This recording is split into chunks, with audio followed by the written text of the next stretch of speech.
Hola, ¿qué tal? Muy buenas tardes. Nuevamente desde el Consulado General de México en Los Ángeles. Tenemos el gusto de recibir a Mónica Bauer, que es la directora de Asuntos Hispanos de la Liga Antidifamación, con quien vamos a aprender sobre todo y a informarnos, a educarnos sobre un tema que es de la mayor importancia. Como ustedes saben, el pasado 3 de agosto recordamos a un año de la tragedia que sucedió en El Paso, que nos tocó directamente a todos los mexicanos, pero también a Estados Unidos. Es un tema que impacta a los dos lados y que tiene que ver con temas de supremacismo, de discriminación, de xenofobia, de todos esos crímenes motivados por el odio, por la intolerancia. México desde esa ocasión y desde antes ha sido muy activo tanto regionalmente como internacionalmente y en el ámbito multilateral, dentro del marco de la Organización de Estados Americanos, de las Naciones Unidas. Conseguimos que hubiera una resolución en agosto para reconocer a los actos terroristas que provienen precisamente de ese supremacismo, de la discriminación, de la xenofobia, que fueran condenados, y lo mismo en el marco de Naciones Unidas, específicamente de la UNESCO. Pero hoy vamos a hablar con Mónica Bauer y del trabajo que está haciendo la Liga Antidifamación aquí en Estados Unidos. Mónica, bienvenida a platicar con nosotros el día de hoy y, como dije, sobre todo a que nos eduques y nos informes de qué estamos hablando en este tema. Primero, cuéntanos a qué se dedica o cuál es el objetivo de la Liga Antidifamación.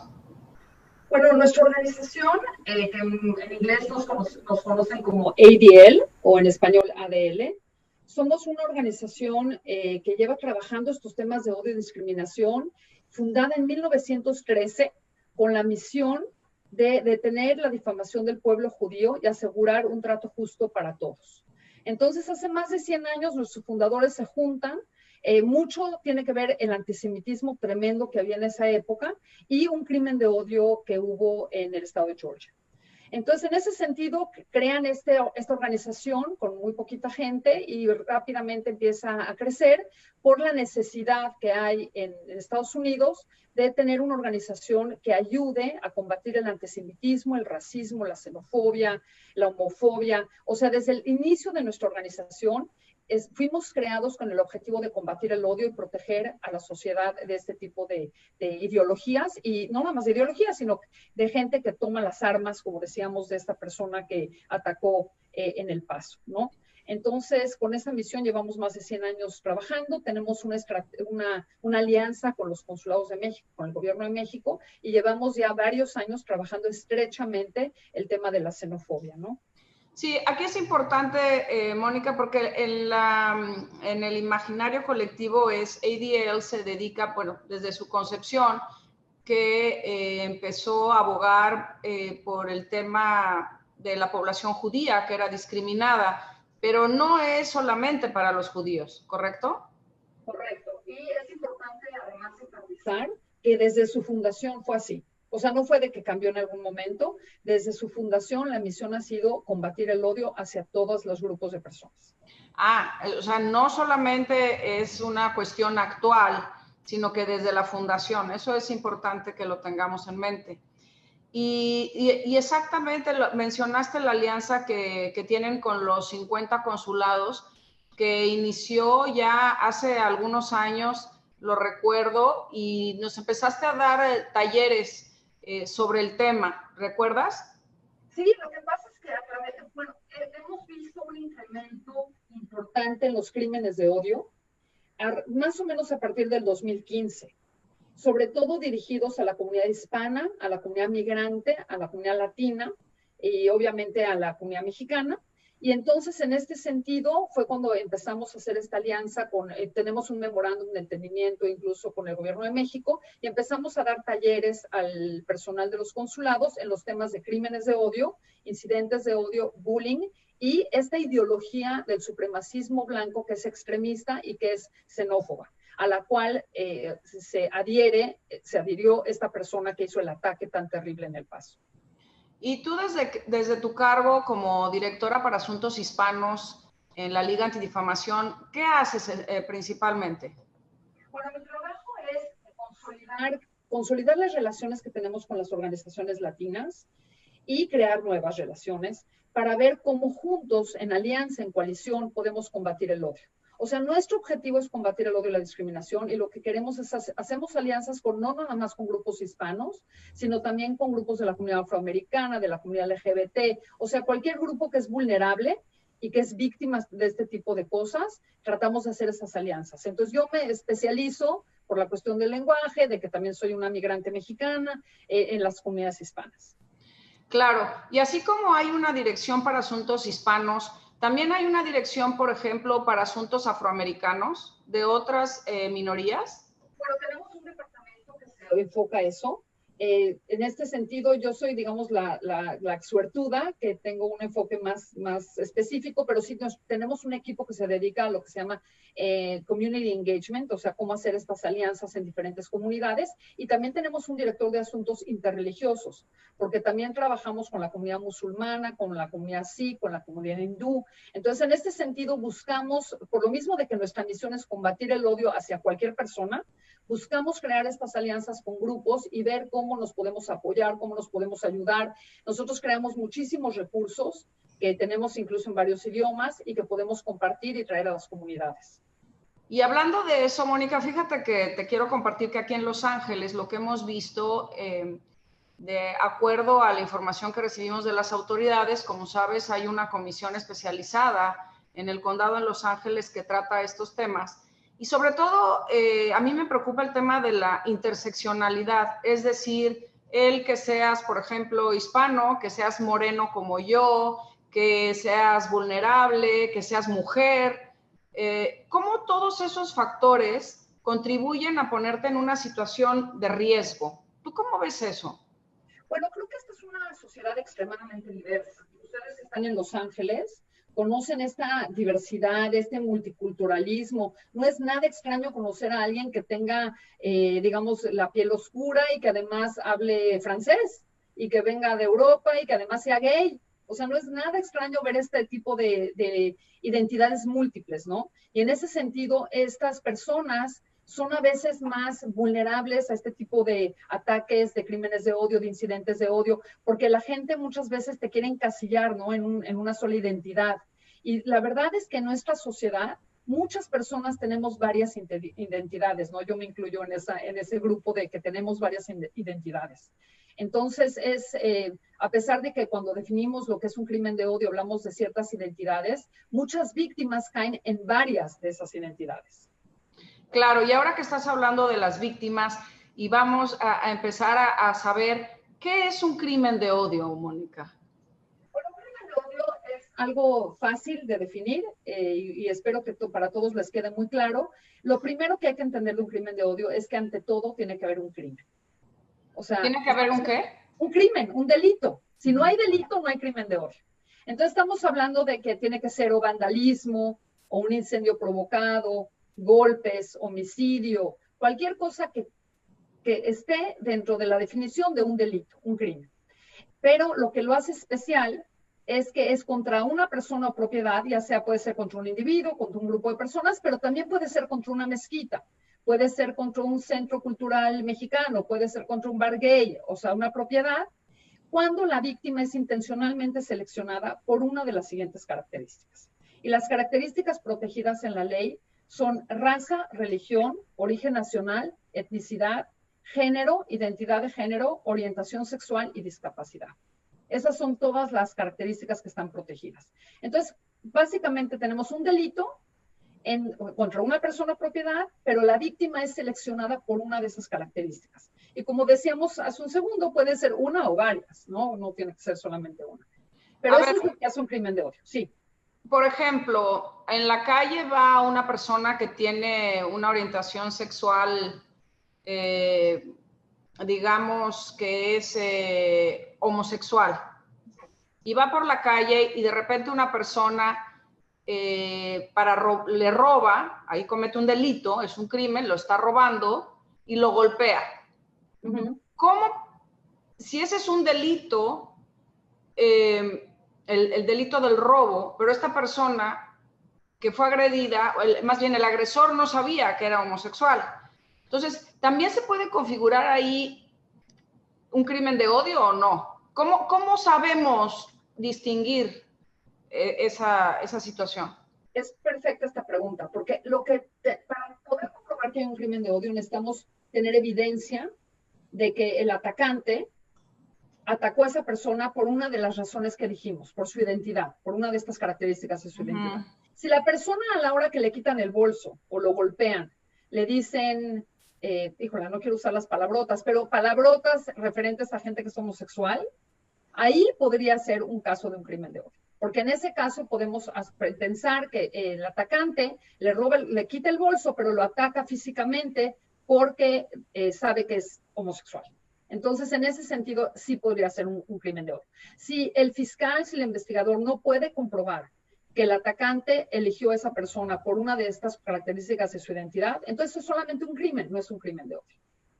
Entonces, a mí me gusta usar un ejemplo que creo que ayuda a facilitar el entendimiento, es el caso de una heladería, ¿no? Tenemos una heladería que va a ser un Baskin Robbins y llega alguien con pintura de spray y escribe encima del Baskin Robbins, Juan quiere a Lupita.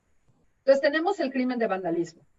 Hay odio involucrado, se seleccionó esa heladería particularmente por algo de su identidad, no. Entonces, tenemos el crimen de vandalismo. Supongamos que hay una heladería que se llama La Michoacana y alguien agarra pintura de spray y escribe Go back to Mexico, regrésense a México. Entonces tenemos el mismo crimen, exactamente el mismo crimen, es vandalismo con pintura de spray, es exactamente lo mismo. Pero en este caso sabemos que la víctima, la propiedad, fue seleccionada por su carácter mexicano de origen nacional y el mensaje es un mensaje de odio. Por eso siempre hablamos de estos indicadores de odio, que pueden ser un sinnúmero de cosas. Puede ser graffiti, puede ser un tatuaje que trae la persona en su cuerpo, que lo puede distinguir que pertenece a uno de estos grupos de odio. Puede ser que en su carro tenga uno de estos stickers, digamos, con una bandera confederada. Entonces podemos saber que, digamos, tiene este tipo de ideología. Pueden ser muchas cosas, la manera en que habla, lo que dice. Entonces, por eso cuando llega alguien al consulado, a nuestras oficinas, con un caso de un crimen de odio, es muy importante hacer estas preguntas, ¿no? De qué es que escuchaste, cuántas veces te lo dijeron, qué viste, viste algo en su ropa, viste algo en su carro, un tatú. Esto ayuda mucho al investigador a hacer estos casos de crímenes de odio. Claro, pero entonces, por ejemplo, yo soy, ojalá fuera la dueña de la paletería La Michoacana y vienen y me cometen el crimen, el delito de vandalismo al poner Go back to Mexico, vete a México, tú, Wiener o lo que sea. Ahí, ¿cómo hago la denuncia? ¿O cuál es el procedimiento? Perfecto, hablemos del procedimiento. Lo primero es, tú llegas a la heladería, te das cuenta de que esto ha sucedido. Entonces, lo primero, tomas fotografías. Tomas fotografías, toda la evidencia que tú puedas guardar, no tocas nada. Y, de ser posible, en el caso de Los Ángeles, creo que la relación con la policía es buena. Depende del condado, depende del lugar, reportarlo a la policía. Y no tocar nada para permitir al investigador, bueno, tener el máximo número de datos posibles. Igual hay una cámara, igual, o sea, lo más posible para amarrar esto como un caso de crimen de odio. Y sí, el investigador tendría que saber, y por eso el ADL hace mucho trabajo de entrenamiento con la policía. Nosotros también damos estos tipos de entrenamientos de crímenes de odio a la policía para que no lleguen y digan, bueno, píntale encima, no pasa nada. Sí. Sino que entiendan que es un crimen de odio y que debe de ser investigado como un crimen de odio. Qué interesante. ¿Y el discurso de odio, cuál es el tratamiento del discurso de odio? Por ejemplo, si estamos aquí en el Consulado General de México en Los Ángeles y viene un grupo y empieza a gritarnos, o sea, porque ahí está el derecho a manifestarse, o sea, ¿hasta dónde llega ese derecho a manifestarse? y también el discurso de odio. Entonces se ponen en la acera y dicen, nosotros tenemos todos los permisos y queremos manifestarnos, pero empiezan a construir un discurso de odio hacia los mexicanos y hacia el público usuario. ¿Qué pasa ahí? Bueno, es un caso que de hecho ocurrió en el Consulado de México en Nueva York, donde un grupo de odio que se llama Identity Europa se manifestó afuera del consulado. Es bajo la Constitución americana, bajo la primera enmienda de la Constitución americana, esto se considera libre expresión. Entonces, el discurso de odio en general está protegido bajo la Constitución, cuando es en una plaza pública. Ahora, hay un límite para el discurso de odio, y el límite es cuando hay una amenaza creíble. O sea, cuando hay una amenaza fundamentada, entonces podría eso cruzar la línea y convertirse en un crimen de odio. Y sí ha habido, digamos, amenazas. Hubo una amenaza en una casa de café, donde un individuo amenazó a 2 niñas musulmanas, y sí se llevó el caso como un caso de crimen de odio. O sea, sí cruzó esa línea. Pero lo que oímos todo el tiempo, digo, creo que a todos nos ha pasado tristemente, o a un compadre, un amigo, que nos gritan, deja de hablar en español, regrésese a su país. Bueno, yo tengo cantidad, creo que es lo más común que yo oigo. Eso se llama un incidente de odio, porque sigue las mismas características del crimen de odio. O sea, me eligieron, ¿por qué me eligen a mí? Porque estoy hablando en español, o por mis características físicas que asumen que soy migrante. Y entonces el mensaje es un mensaje de odio, me escogieron por eso. Entonces sigue las mismas características del crimen de odio. La única diferencia es que en este caso no hay crimen, es lo que llamamos un incidente. Ahora, los incidentes de odio más frecuentes que vemos es que nos gritan algo así, pero también vemos un incidente tremendo que estamos viendo en los últimos años, que ha crecido de una manera tremenda, es la distribución de folletos antimigrantes.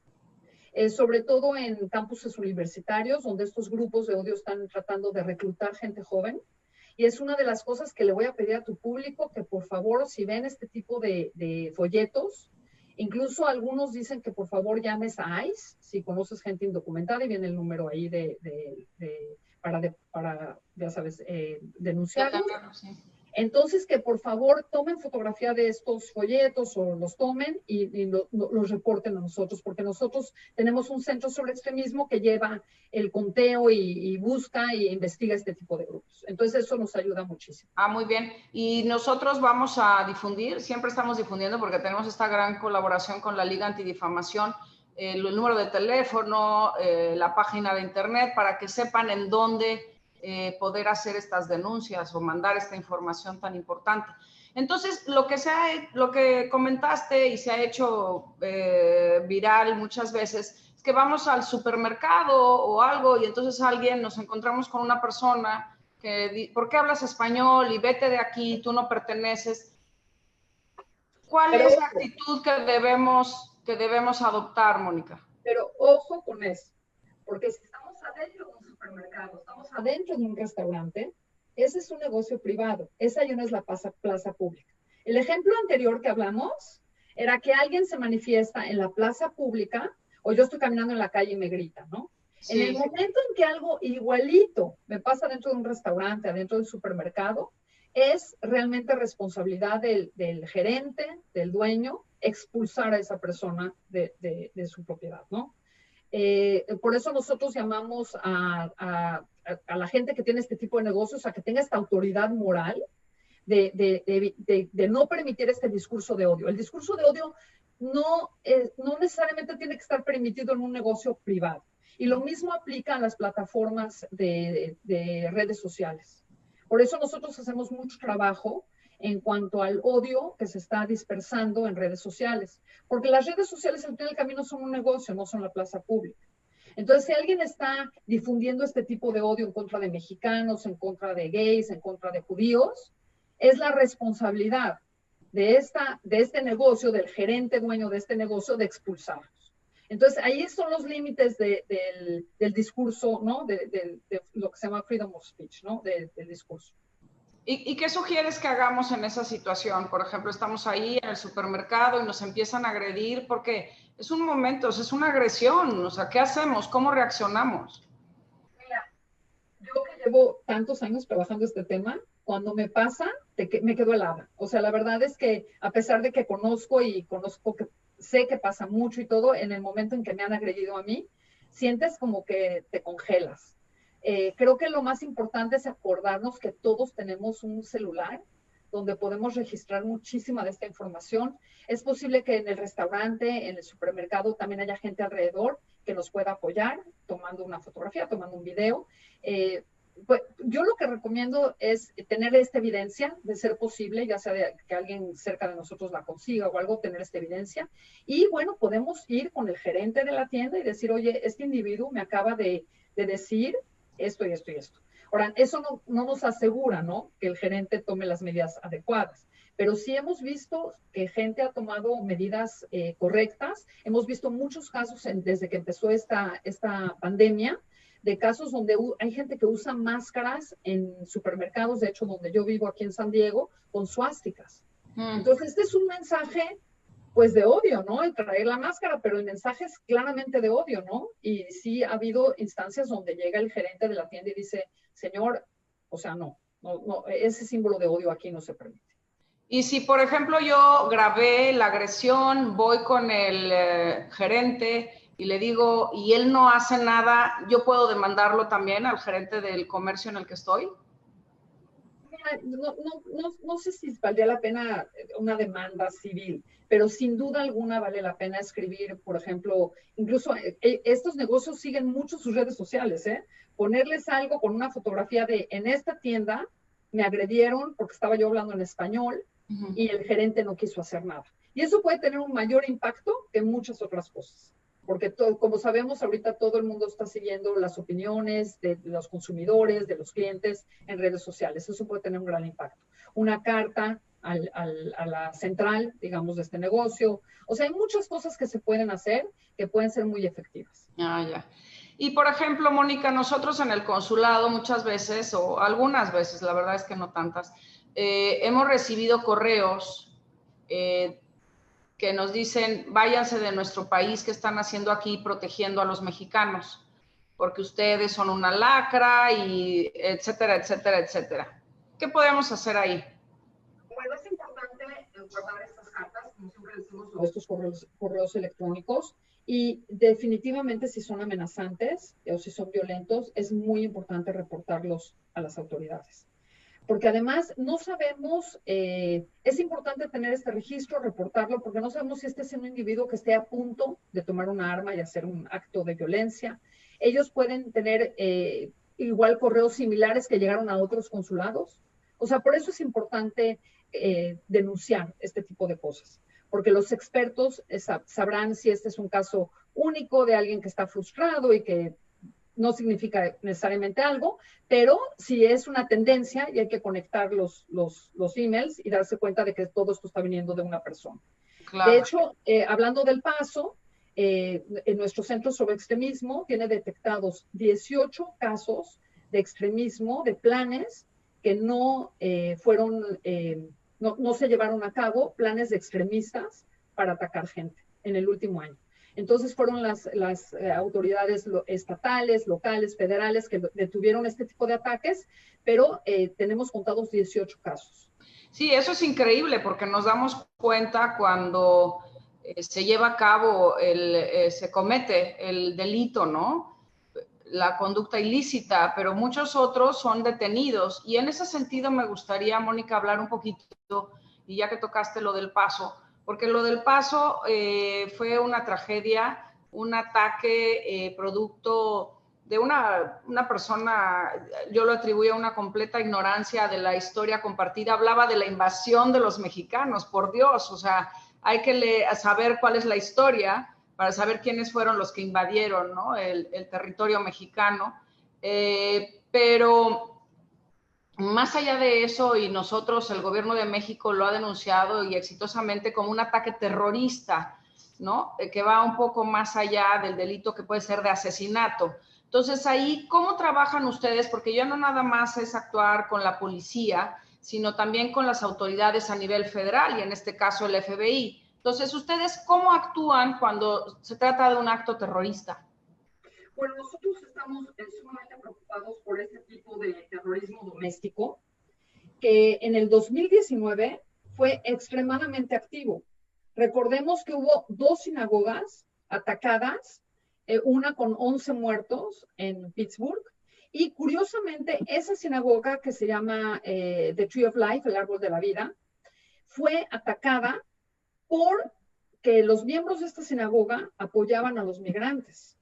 O sea, la razón por la que este individuo fue a atacar esta sinagoga y mató a 11 personas fue porque la semana anterior esta sinagoga tuvo un servicio especial para apoyar a los refugiados.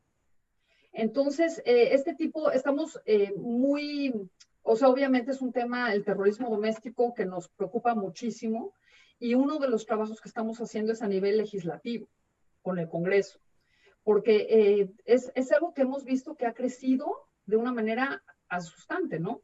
Y no nada más no nada más en Estados Unidos, es un fenómeno internacional. También vimos en el 2019 el caso del individuo que entró a varias mezquitas en Nueva Zelanda y asesinó a 51 personas en las mezquitas. Y todos estos atacantes están inspirados en el odio y están inspirados, curiosamente, en la misma retórica antimigrante, que habla del reemplazo. Estamos hablando de que siempre hacen referencia en sus manifiestos al reemplazo, a las invasiones y al cambio demográfico que están viendo, que está pasando en Europa y en Estados Unidos, donde cada vez, regresando al tema, hay más diversidad. Y esto a ellos les parece, bueno, el genocidio blanco, así le llaman, ¿no? El genocidio de los blancos. Entonces, sí, este es un tema muy importante para nosotros. Trabajamos muy cercanamente con el FBI, pero también a nivel congresista, con el Congreso, a nivel legislación. Claro. Y Mónica, un punto aquí que hablas del genocidio blanco, pero también he visto yo que entre las propias minorías, y esto tiene que ver mucho más con el tema de orientación sexual, y quisiera que nos ilustraras un poco sobre tu experiencia. Por ejemplo, yo veo que los perpetradores pueden ser afroamericanos contra hispanos e hispanos contra afroamericanos, no precisamente los blancos, y eso es preocupante. Sí, bueno, yo hice referencia al genocidio blanco porque los atacantes de estos actos terroristas a los que nos referimos, todos eran parte de esta ideología de supremacía blanca. Pero hagamos eso a un lado. Hemos visto muchos crímenes de odio de ciertas minorías a ciertas minorías. Correcto, no todos los atacantes pertenecen a la raza blanca, pero para nada.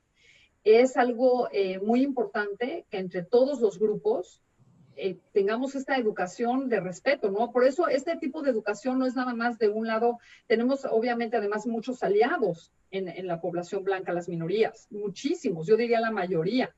Cuando hablamos de supremacismo blanco estamos hablando de pequeñísimas, o sea, es un porcentaje pequeñísimo de la población americana que se suscribe a este tipo de ideología. Lo triste es que toman las armas, obviamente, y hacen este tipo de ataques. Pero sí hemos visto, y curiosamente, cuando empezó la pandemia, yo hice varios de estos programas con algunos consulados y les decía que lo que vimos al iniciar la pandemia, y todavía lo estamos viendo, es muchísimos ataques hacia la comunidad asiática. Ataques no nada más verbales, como incidentes de odio, sino también físicos. Y en muchos de estos casos el atacante era un latino. Entonces, siento que todos tenemos responsabilidad hacia nuestras propias comunidades, de educar y de tener este tipo de empatía y de tener esta educación, ¿no? Donde podemos sentir mucha frustración. No hay duda que hay mucha frustración hacia lo del virus y sabemos todos que el virus sale de Asia, pero sacar este enojo, esta frustración con nuestros ciudadanos, con nuestros amigos, vecinos que son asiáticos en nuestra colonia, me parece realmente absurdo y realmente es lo que estamos tratando de evitar, ¿no? Que pase en nuestras comunidades. Entonces también tenemos que hacer un trabajo de educación hacia nuestras propias comunidades y eso incluye todas las comunidades. Claro. Y hablando de este trabajo, Mónica, yo te quiero agradecer de manera especial, por supuesto, a la Liga Antidifamación, pero tú has sido en lo individual una maravillosa aliada. Has estado con nosotros desde el primer día, lo recuerdo perfectamente, cuando iniciaron estos talleres de capacitación al personal para el trato, ¿no?, que damos el día a día a los usuarios. Tú te pusiste la camiseta junto con nosotros desde el 2016. O sea, esto ya tiene 4 años del trabajo que hicimos y después esto se tradujo ya de una manera institucionalizada en el memorándum de entendimiento y ya has trabajado con los 50 consulados.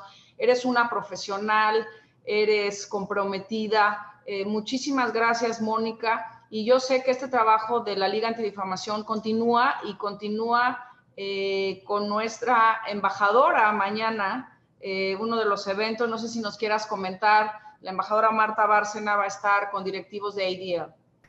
Sí, bueno, el caso del paso para nosotros fue, y para la comunidad hispana obviamente fue sumamente traumático y es importante decir que es el ataque más virulento, más terrorífico en la comunidad hispana en la historia moderna de Estados Unidos. Entonces, nosotros vamos a tener un programa especial mañana a las 11 de la mañana, hora de Los Ángeles, y tenemos como panelistas a 3 mujeres increíbles, la embajadora Marta Bárcena, tenemos a la representante del Congreso, que el paso está en su distrito, que es la representante Verónica Escobar, y tenemos a la directora nacional de LULAC, que es la organización más antigua, con un historial increíble de trabajo en derechos civiles para proteger a los latinos en Estados Unidos, y ellas son las que van a hablar de este tema y de lo que tenemos que hacer y de cómo tenemos que colaborar, ¿no? Entre los diferentes grupos, entre diferentes organizaciones de derechos civiles, ONGs, Congreso, gobiernos, para hacer este tipo de trabajo, porque lo que más importa es proteger a las comunidades. Necesitamos comunidades seguras. Claro, y hablando de esta labor, también es importante resaltar que nosotros en los consulados tenemos una plantilla de abogados y también hemos trabajado cuando detectamos o creemos que se trata de un delito de odio, y el trabajo que ustedes han hecho con toda esta plantilla de abogados es muy relevante. No sé si quieras compartir alguna experiencia, Mónica. Bueno, más que nada, que la comunidad entienda lo que es un delito de odio, un incidente de odio. Este trabajo es muy importante que lo puedan identificar, y cuando sientan que son víctimas o sean testigos de un crimen de odio, que sepan dónde reportar.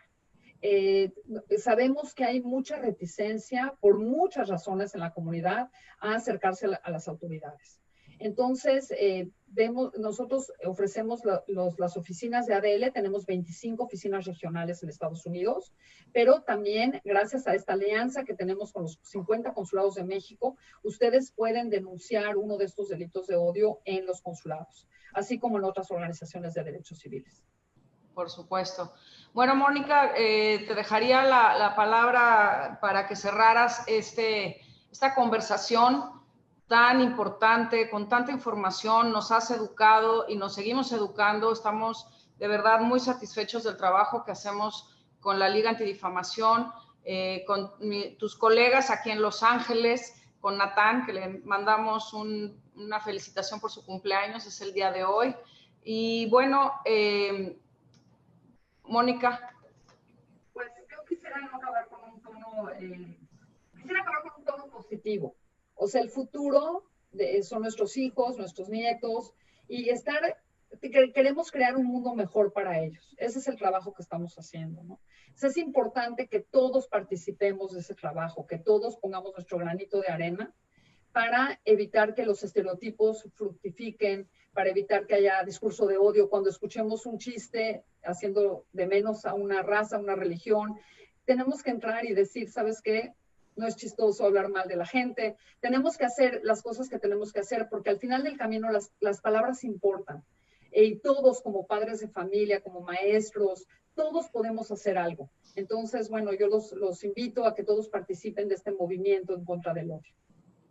Muchas gracias, Mónica. En nombre de todo el equipo en el Consulado General de México en Los Ángeles, te agradecemos y continuaremos con esta alianza. Gracias por la invitación. Gracias a ti.